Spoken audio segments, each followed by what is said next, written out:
आज हम लोग करेंट इलेक्ट्रिसिटी का एक बहुत ही इंटरेस्टिंग टॉपिक जिसका नाम है रेसिस्टेंस, है ना, और बहुत पॉपुलर है। और ओम्स लॉ ऑलरेडी हम लोग का लेक्चर वीडियो में ओवर हो चुका है, तो आप ओम्स लॉ में रेसिस्टेंस का डिस्कशन बहुत बार सुने हुए हैं। लेकिन मूलतः अगर ये बात हो कि रेसिस्टेंस क्या है, उस पर हम लोग उसमें डिस्कशन नहीं किए हुए थे। तो आज हम बहस कर देते हैं कि रेसिस्टेंस क्या है, एक चीज़। दूसरा बात पर जो डिबेट होगा वो ये होगा कि टेम्परेचर का क्या इफ़ेक्ट पड़ेगा किसके ऊपर, रेसिस्टेंस के ऊपर, ठीक है ना। और रेसिस्टेंस से लिंक जितने भी टर्म्स हैं, जैसे कंडक्टेंस है, कंडक्टिविटी है, स्पेसिफिक रेसिस्टिविटी है, ठीक है ना, वो सारे टर्म्स पर हम लोग अभी डिस्कस कर देंगे, तो रेसिस्टेंस समाप्त हो जाएगा, ठीक है ना। तो बने रहिए। लाइक, सब्सक्राइबर और कमेंट, शेयर, ये सब आपकी जिम्मेवारी है, ठीक है ना। तो जब भी ये बात हम कहते हैं, ठीक है ना, तो विद्यार्थी लोग थोड़ा सा कॉन्शियस होता है, तभी उसको शेयर वगैरह करता है। कुछ लोग तो नहीं भी करते हैं, खैर उनका अपना प्राइवेसी है, हम तो फोर्स नहीं कर सकते हैं, लेकिन ज़रूर आप ये करिए अगर मेरे चैनल का आप मेंबर हैं तो, ठीक है। तो ये चूँकि अभी हम लोग का काम चल रहा है, इनिशियल लेवल में है, और उसमें आपकी सपोर्ट की अभी आवश्यकता है, ठीक है ना। आइए रेसिस्टेंस को हम लोग स्टार्ट करते हैं।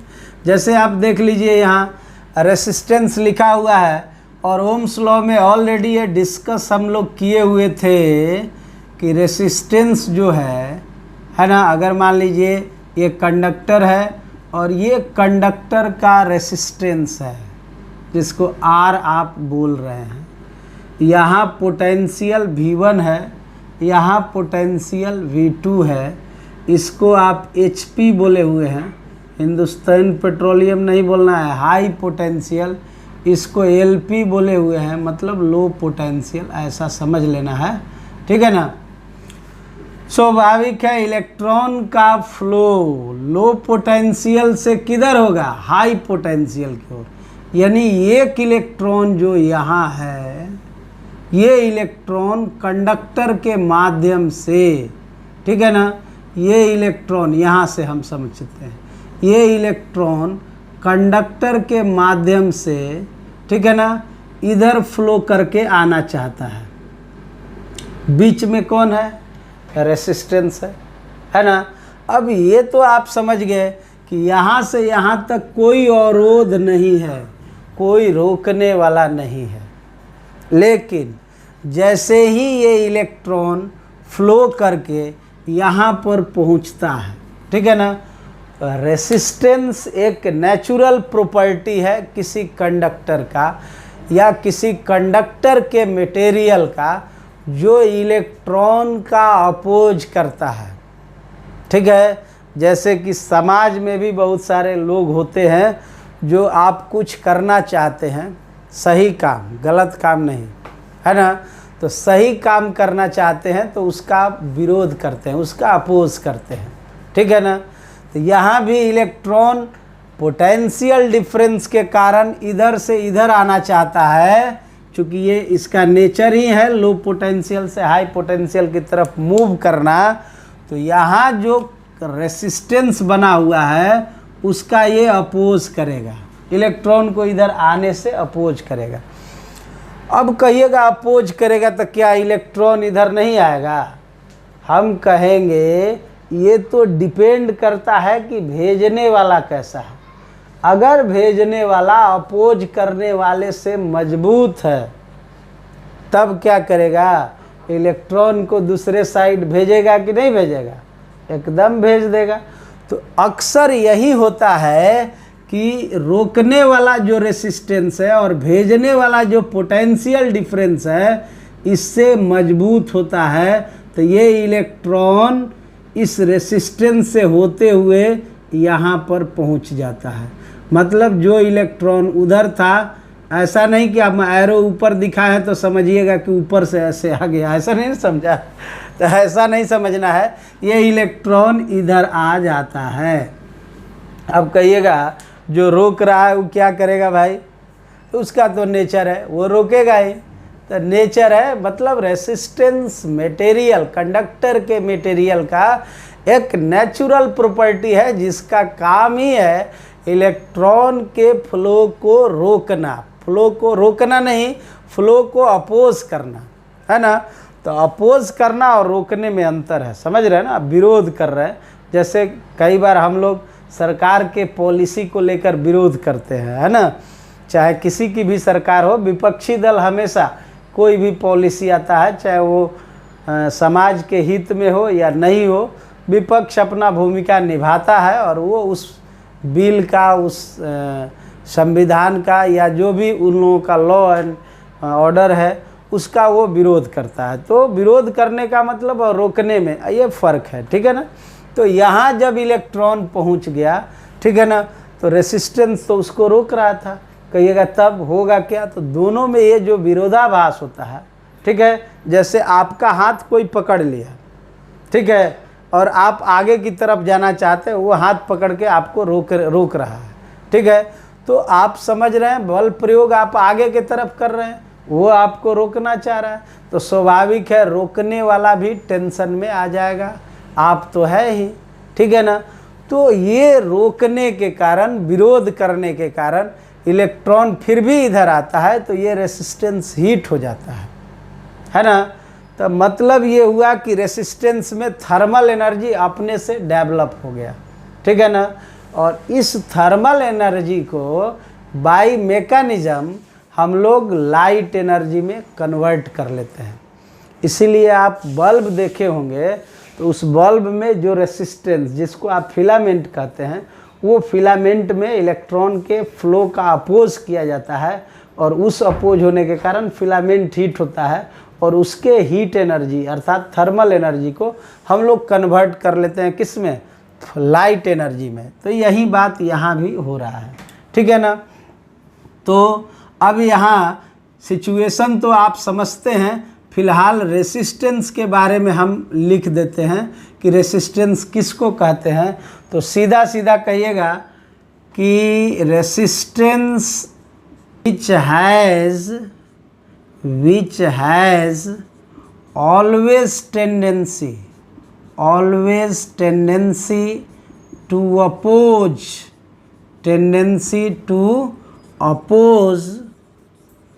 the flow of electron through that conductor, through that conductor। तो ये तो बात हो गया आपका किसका, रेसिस्टेंस के डेफिनेशन का। तो बड़ा क्लियर है कि ये अपोज करने का एक टेंडेंसी रखता है इलेक्ट्रॉन में, इलेक्ट्रॉन का कंडक्टर के थ्रू। इलेक्ट्रॉन एक एंड से दूसरे एंड तक जाना चाहता है, उसका कंडक्टर का जो रेसिस्टेंस होगा उसका हमेशा अपोज करेगा, जिससे रेसिस्टेंस हीट हो जाता है और उसके थर्मल एनर्जी को हम लोग लाइट एनर्जी या अदर सोर्स में हम लोग इस्तेमाल कर लेते हैं, ठीक है ना।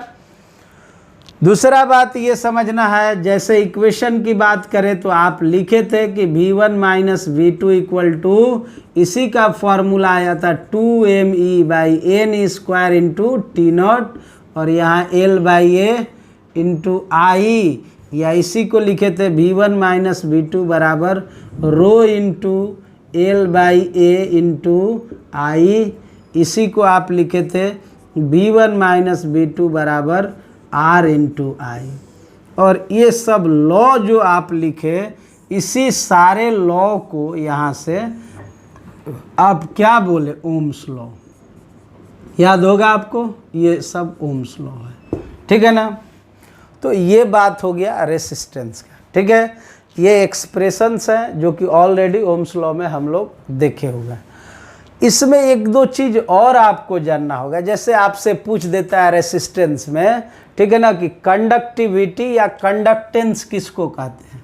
तो बड़ा आसान है बाबू, कंडक्टेंस रहे।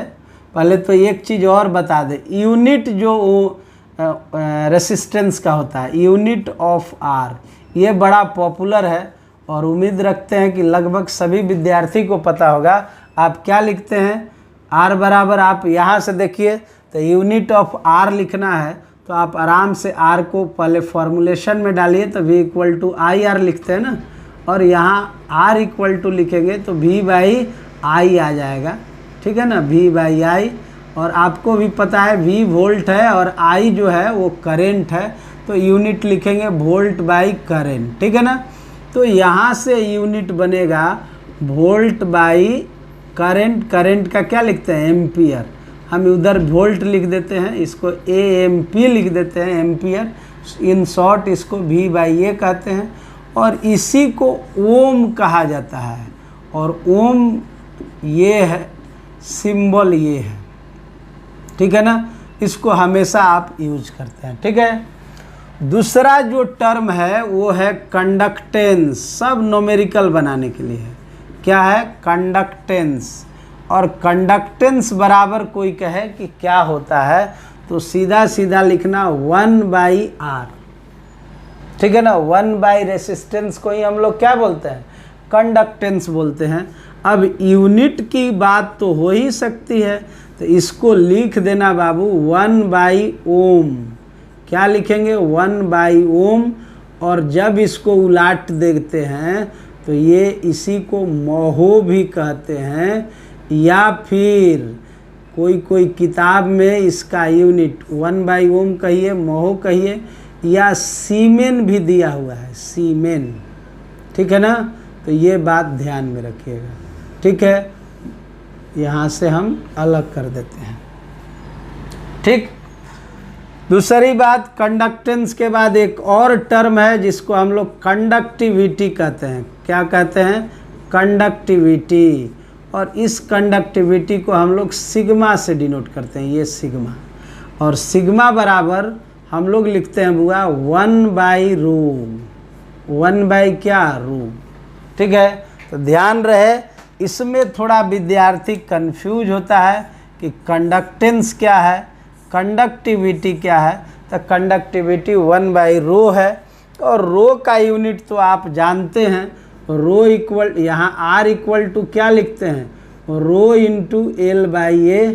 तो नो डाउट यहाँ से अगर हम रो बराबर लिखें तो क्या हो जाएगा, देख लीजिए, रो बराबर लिखिएगा तो R इंटू A/L, यानी ऊपर में R का ओम और ये मीटर स्क्वायर बाई मीटर, यानी ये कहेंगे ओम मीटर, ऐसे कहिए ज़्यादा अच्छा होगा, ओम मीटर, ओम का सिंबल ही लिख देते हैं ओम मीटर।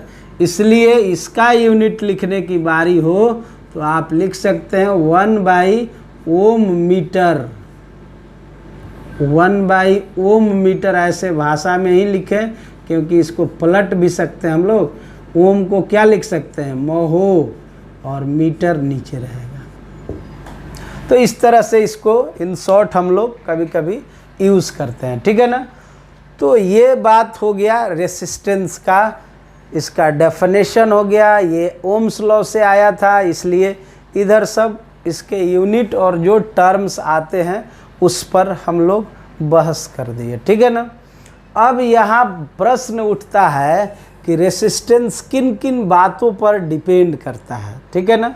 बात समझे कि रेसिस्टेंस किन किन बातों पर डिपेंड करेगा, तो उसका 2 फैक्टर है, और तीसरा फैक्टर टेम्परेचर भी है। तो अमूमन मिला के चले तो रेसिस्टेंस 3 फैक्टर्स हैं जिस पर डिपेंड करता है, जिसको चेंज करने से रेसिस्टेंस का वैल्यू चेंज हो सकता है। तो थोड़ा उस पर हम लोग बहस कर लेते हैं। तो यहाँ पर इसको हम हटा देते हैं, फिर इसको भी हटाते हैं, और फिर बताते हैं कि रेसिस्टेंस किन किन बातों पर डिपेंड करता है।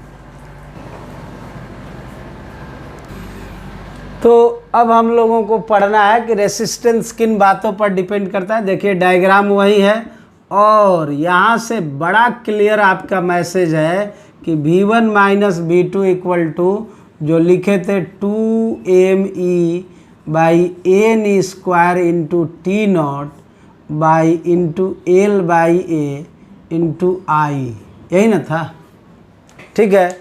अब इसमें आपको देखने से भी पता चल रहा होगा कि इसको ही हम लोग R बोलते हैं।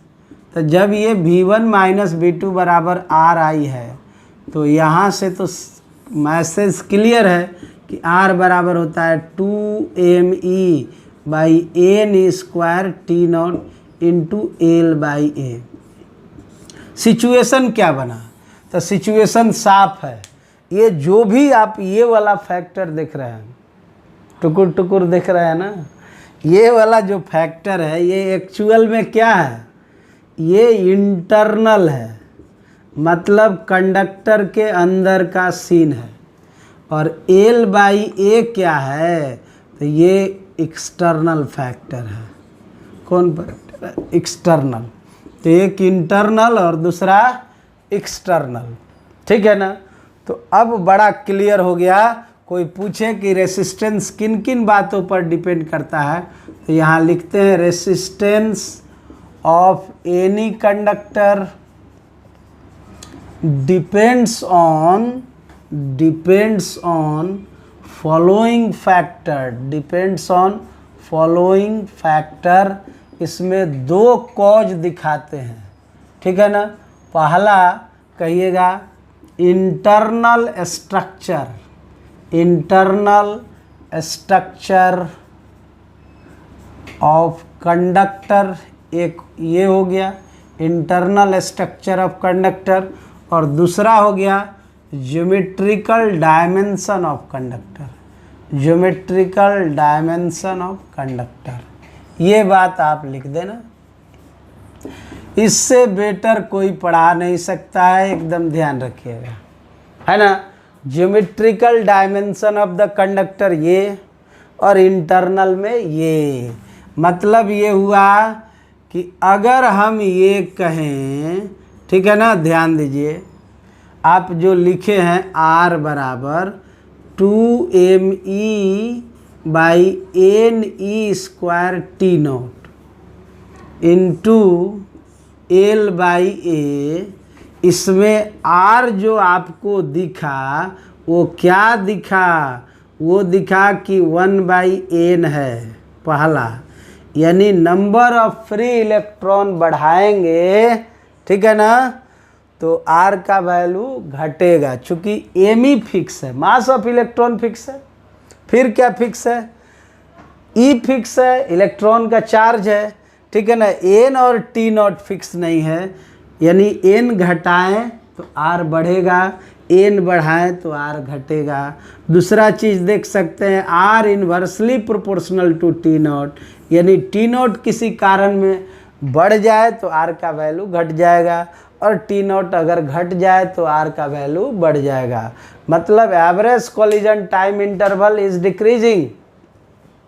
If average collision time interval decreases, then resistance of conductor increases. Average collision time interval increases, then resistance decreases. या फिर कह सकते हैं कि number of free electron per unit volume is increases, then resistance decreases and vice versa. तो ये relationship है। तीसरा बात आप देख रहे हैं, ये तो internal वाला का बात हो गया, है ना। अब एक्सटर्नल वाला का देखिए, क्या लिखिएगा? ज्योमेट्रिकल डायमेंशन, जिसमें एल है और ए है, तो आर डायरेक्टली प्रोपोर्शनल टू क्या है? एल, और are inversely proportional to 1/a। मतलब ये हुआ कि लेंथ अगर कंडक्टर का बढ़ाते हैं तो रेसिस्टेंस बढ़ता है, और लेंथ कंडक्टर का अगर घटाते हैं तो रेसिस्टेंस क्या होता है? घटता है, ठीक है ना। और यहाँ क्रॉस सेक्शनल एरिया बढ़ाएंगे तो रेसिस्टेंस घट जाएगा, और क्रॉस सेक्शनल एरिया घटाएंगे तो रेसिस्टेंस, ठीक है ना, बढ़ जाएगा, और क्रॉस सेक्शनल एरिया बढ़ाएंगे तो रेसिस्टेंस घट जाएगा। तो ये बेसिक मतलब हुआ इंक्रीज और डिक्रीज करने का रेसिस्टेंस का कॉज आपके सामने है, इसमें आप कहीं दिक्कत नहीं है। एक टर्म्स और है टेम्परेचर, उसका भी इफेक्ट पड़ता है किसके ऊपर? रेसिस्टेंस के ऊपर, ठीक है ना। तो अब कंडक्टर का रेसिस्टेंस के ऊपर इफेक्ट क्या होगा करंट का, वो देखेंगे। लेकिन उससे पहले कभी कभी ओम्स लॉ में ग्राफ खींचने को कह देता है। क्या? ग्राफ। तो आपको भी पता है ना, आप लिखे थे V directly proportional to I, तो इसका ग्राफ कहाँ से पास करेगा? ओरिजिन से। एक पर आप V दिखा दीजिए और दूसरे पर क्या दिखा दीजिए? I, है ना। तो ये ग्राफ ओरिजिन से जाएगा और आप इसमें कहीं संकोच नहीं करेंगे। अब थीटा भी निकालना रहे तो आप मैथमेटिकल कॉन्सेप्ट डाल के निकाल सकते हैं। ये लाइन बता रहा है कि V डायरेक्टली प्रोपोर्शनल टू क्या है, I है, ठीक है ना। तो ये ओम्स लॉ का भी ग्राफ आप कर सकते हैं। अब लास्टली हम लोगों को देखना है कि टेम्परेचर का रेसिस्टेंस पर कैसे प्रभाव पड़ता है, ठीक है ना। तो उसको देखेंगे, उसके बाद ये लेक्चर वीडियो द एंड हो जाएगा, ठीक है ना। तो थोड़ा सा और है टेम्परेचर वाला। अब हम लोग देख लेते हैं कि temperature, effect of temperature on resistance of conductor and semi conductor. आपको जानकर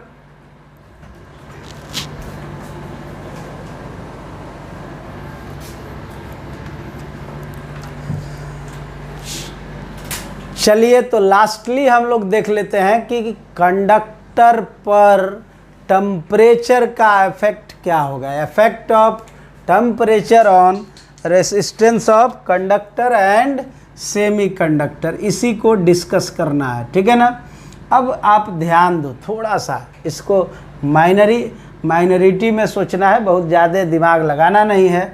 R इक्वल टू जो कहानी लिखे हैं, पहले तो ये बता दें, देख लो बाबू, एक कंडक्टर लिखा हुआ है और एक सेमी कंडक्टर है, यानी ये दो पार्ट हम कर देते हैं, एक कंडक्टर का और दूसरा हो गया सीन किसका, सेमी कंडक्टर का। और कंडक्टर का मतलब तो आप भली भांति इसमें पढ़ रहे हैं दोस्त, लेकिन सेमी कंडक्टर हम लोग मॉडर्न फिजिक्स पढ़ते हैं तब पढ़ते हैं, ठीक है ना। तो अभी तो समझना है, कंडक्टर का मतलब होता है चालक और सेमी कंडक्टर का मतलब अर्धचालक, मतलब आधा ही चालक होता है, एक इंसुलेटर जिसको कुचालक कहते हैं। अब मतलब वाली बात समझिए, आपके पास जो है वो रेसिस्टेंस में ये है, इस पर आप ध्यान दीजिएगा, ठीक है ना। अब यहाँ जो रेसिस्टेंस में है, ठीक है, टेम्परेचर बढ़ाने से या टेम्परेचर घटाने से एल और ए पर कोई फ़र्क नहीं पड़ेगा, और अगर पड़ेगा तो वो एक्सटर्नली काउंट होगा। इंटरनल चेंजिंग जो होगा उस पर विचार करिए। अगर कंडक्टर में टेम्परेचर को बढ़ाते हैं, टी को अगर बढ़ाते हैं, टी इंक्रीज करते हैं, तो टी इंक्रीज करिएगा तो एन पर कोई फर्क नहीं पड़ेगा, यानी एन का value, number of free electron per unit volume constant रहेगा। लेकिन टी नॉट कोई कहे तब क्या होगा, हम कहेंगे अगर टेम्परेचर बढ़ाएंगे तो टी नॉट का वैल्यू जो होगा ना वो बढ़ेगा कि घट जाएगा। तो थोड़ा आप विचार करिए, टेम्परेचर बढ़ा रहे हैं तो टी नॉट है क्या, कोलिजन है, किसके बीच का, इलेक्ट्रॉन का। अब जैसे टेम्परेचर बढ़ाइएगा तो इलेक्ट्रॉन का वेलोसिटी तो बढ़ जाता है। आप बहुत सारा एग्जाम्पल देखे हुए हैं, जैसे आप भुंजा खाते होंगे, भुंजा जो कि आग में चना वना को भूंज के देता है, तो उसमें जैसे आप देखिएगा चना को डालता है तो चना डांस करना शुरू कर देता है। तो उसी तरह समझना है कि जैसे टेम्परेचर बढ़ाएंगे वेलोसिटी बढ़ जाएगा। तो वेलोसिटी बढ़ेगा तो इलेक्ट्रॉन जो टकराने में समय ज़्यादा ले रहा था, वेलोसिटी बढ़ाएंगे तो समय क्या लेगा, कम लेगा। यानी कि टी नॉट का वैल्यू, टी इंक्रीज कर देने से टी नॉट का वैल्यू क्या हो जाएगा, डिक्रीज हो जाएगा। और ये जब डिक्रीज हो जाएगा तो स्वाभाविक है रेसिस्टेंस, देखिए टी नॉट आपका डिक्रीज हो गया तो रेसिस्टेंस का वैल्यू क्या हो जाएगा, इंक्रीज हो जाएगा। तो ये बात याद रखिएगा कि टेम्परेचर बढ़ाने से रेसिस्टेंस का वैल्यू बढ़ जाता है, किसमें, कंडक्टर में। और इसके विपरीत भी है, टेम्परेचर घटाएंगे तो रेसिस्टेंस का वैल्यू घट जाएगा, ठीक है ना, किसमें, कंडक्टर में। लेकिन सेमी कंडक्टर में यही काम करें, टी को इंक्रीज करें तो टी इंक्रीज होता है, इसमें टी नॉट का वैल्यू कांस्टेंट होता है, ये घटता बढ़ता नहीं है। लेकिन एन का वैल्यू जो होता है वो इंक्रीज कर जाता है। और आप देखिए एन का वैल्यू इंक्रीज कर जाएगा तो आर का वैल्यू क्या होगा, डिक्रीज कर जाएगा, आर का वैल्यू डिक्रीज कर जाएगा। तो फाइनली ये हुआ कि टेम्परेचर बढ़ाने से कंडक्टर का रेसिस्टेंस बढ़ता है, टेम्परेचर घटाने से कंडक्टर का रेसिस्टेंस घटता है, कारण यहाँ T0 है। लेकिन सेमीकंडक्टर में टेम्परेचर बढ़ाने से रेसिस्टेंस का वैल्यू घटता है और टेम्परेचर घटाने से रेसिस्टेंस का वैल्यू बढ़ जाता है। ठीक है ना। तो आप समझ गए, इतना तक में कोई दिक्कत नहीं है। तब तक आप इसको देखते रहिए, बने रहिए और आगे लेक्चर वीडियो हम लोग लाते रहेंगे। ठीक है, खूब मेहनत करिए। ठीक है ना। और मेरे लिए तो लाइक, शेयर और कमेंट, ठीक है ना, ये सब काम करें, सब्सक्राइबर की संख्या बढ़ाएं। मिलते हैं नेक्स्ट लेक्चर वीडियो में, तब तक के लिए लव यू ऑल।